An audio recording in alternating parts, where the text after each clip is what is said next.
All right, so we've done a lot of things in Photoshop, but it's about time that we learn how to use Illustrator, which is the other major Adobe app. So if you open up your app, Creative Cloud, we usually been using Photoshop. You are going to open up Illustrator. And what I want you to do is get to Illustrator, get it open, and I want you to open a new file. So we're going to click New File. And I'd say let's just make this to start out. We're going to make this 10 by 10 inches. Okay, let's just do that for now. There you go. Ooh, okay, 10 by 10 inches. I don't care about the name right now. Here you can say how many artboards, which I'll explain what those are in a minute. I'm just going to hit create now. Cool. So this is Illustrator. You're going to see some tools that look familiar, but I'm going to explain because remember, Photoshop works in raster, Illustrator works in vector, okay? Which that means that I should open up a Photoshop file to show you guys, but that means I can make a shape in Illustrator and I can zoom in forever and that shape's never, ever, ever gonna get blurry or pixelated because it is a mathematical shape, which you can't do that in Photoshop. So first things first, before I tell you what your assignment is, let's take a little peruse around what our tools are. First off, if I go to Window Workspace, I'm in Essentials Classic. For most assignments, we will be using Essentials Classic Workspace. So that kind of looks like this setup. Now, first off, I mentioned Artboard. So there's a little tool here. You can get it by going Shift-O, but this controls your artboard, which is basically your canvas. So you can make this bigger. I know we set it to 10 by 10 inches, but if you want, you could make it bigger. Or up here, you could manually type in that maybe now you want it 13 by 10 inches. You can also make new artboards, which is something you can't do in Photoshop. So if I was working here and I wanted a new artboard over here, I can just click and drag to create a new one, okay? If I don't want it while it's still selected, I can just hit delete and it'll go away. Okay, so that's this artboard button. Now, up here, this is our selection arrow and our direct selection arrow. And I'm going to explain what those do, but these are pretty important. It's important to know how they're different. So again, Illustrator is all about making logos or vector art. We're not working with pictures, okay? We are making everything. We're making the art. So first of all, probably the most basic thing to know is the shape kind of tools. So sometimes the rectangle is right here, sometimes the rounded rectangle is here. But like Photoshop, anytime you see a little kind of weird arrow in the bottom right corner, that means that there's more tools under that button. So you need to right click so you can see the other tools. And if you right click on where there's a square or a rounded rectangle tool, that's where the rest of your shapes are.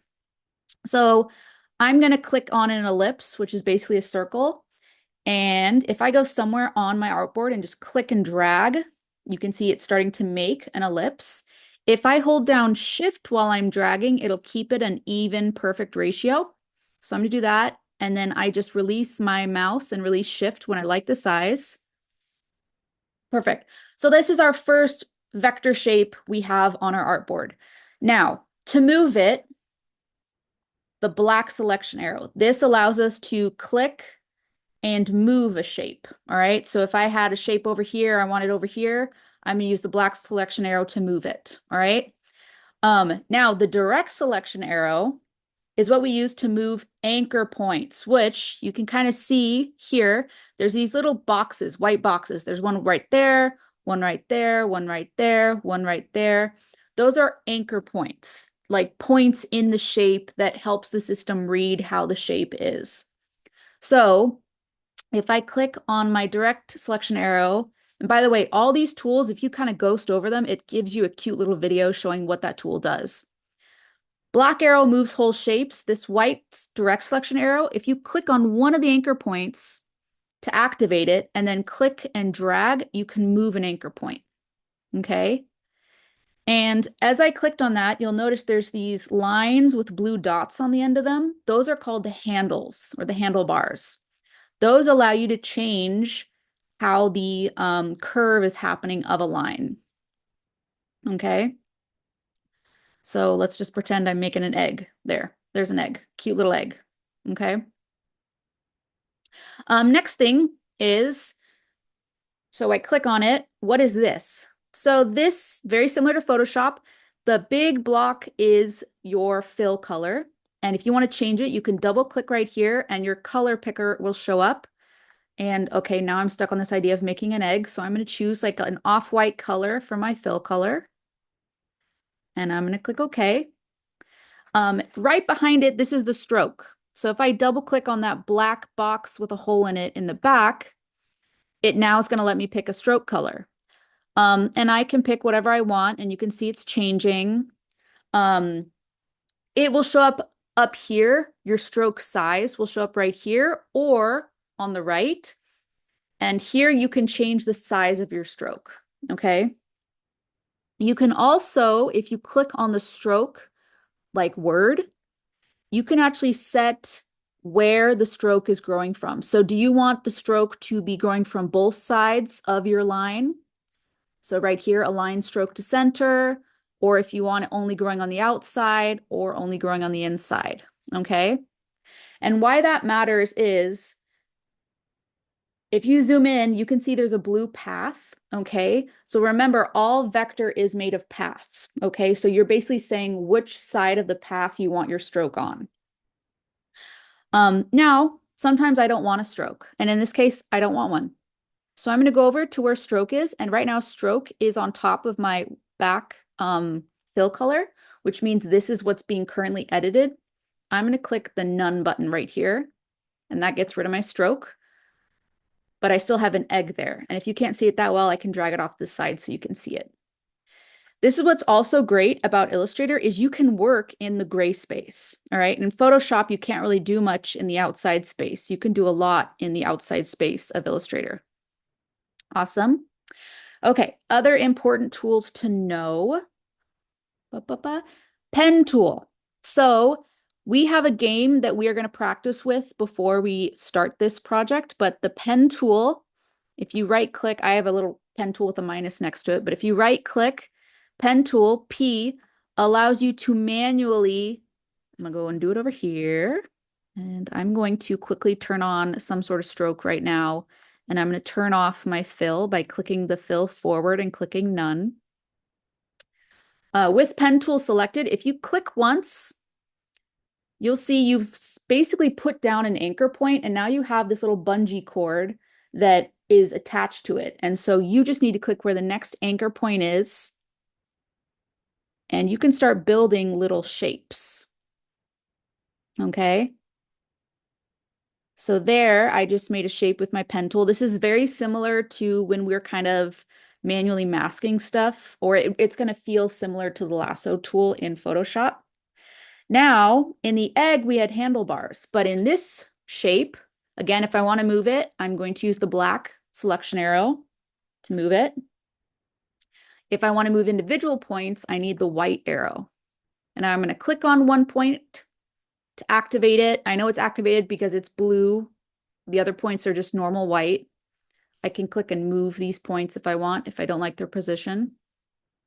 Okay. Now, if I want to make something that's rounded, like if I wanted to make a circle manually, I don't know why I would, but let's say I am, I have to click and hold down my mouse and drag to create little handlebars and then release, and then I can place the line.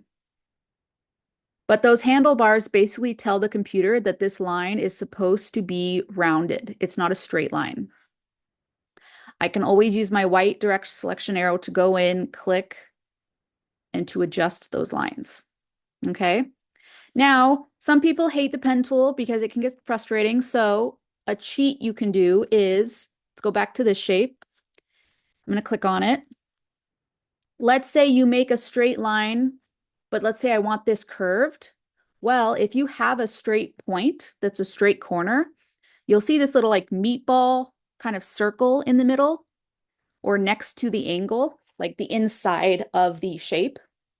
If you click on that and drag, it will automatically round out that corner and give you handlebars. So if you're someone who hates doing the pen tool and making things manually, you can just, you know, click, click, click, click, click, and then you can just use your direct selection white arrow to click and drag and round out points, okay? So some people find that a lot easier.